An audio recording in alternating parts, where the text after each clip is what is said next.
I've searched on the internet and found some interesting articles about Sir Thomas Boleyn and Hever Church, so I'm going to go through those in this episode. I do not think that the brass of Thomas Boleyn was made in 1538-9, and I'm trying to prove or disprove that theory.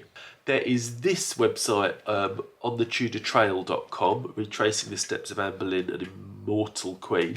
On the tomb is a very fine brass showing Sir Thomas in the robes of a knight of the Garter. You can see the Garter there around his knee.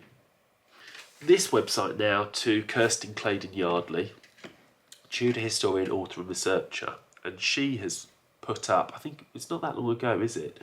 In 2022, this spotlight on Thomas Boleyn, Earl of Wiltshire.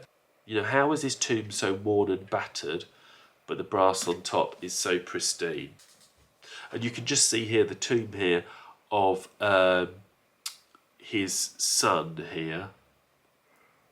We know that his daughter, his only child who survived him, because Anne Boleyn was beheaded, her brother George was beheaded at the same time for incest. So Mary Boleyn died in 1543. Is she the one who's supposed to have put up this brass? Because Thomas obviously couldn't have put an inscription on himself, because he'd be dead. He wouldn't know what date he died on. So is it Mary Boleyn who did this? Within those 4 years, allegedly. And then the interior of the church with the Bullen Chapel just visible through the arches. What I want to know is, when did the chapel start being known as the Bullen Chapel?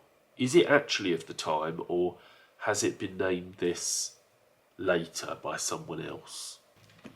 We can see all this shading on the neck, all around the face, down the nose, around the eyes, all down the hands, and I do not think this is characteristic of a brass of this time. So I want to see if I can find any lettering like this on other brasses for the period. And it's got a border around it. It's got these rather memorable shaped sides. This is also talking about where is the other members of his family buried.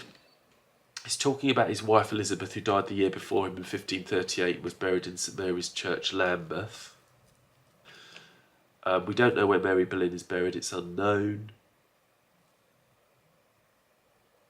There was a brass to an infant son of Thomas, Henry in St Peter's Church,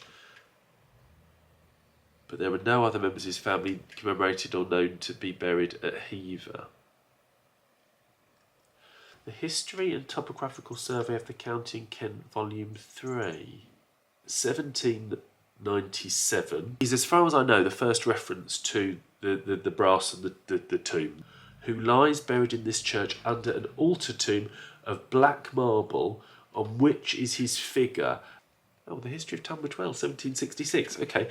And lies buried in Hever Church under a large and fair altar tomb, with his effigy in brass.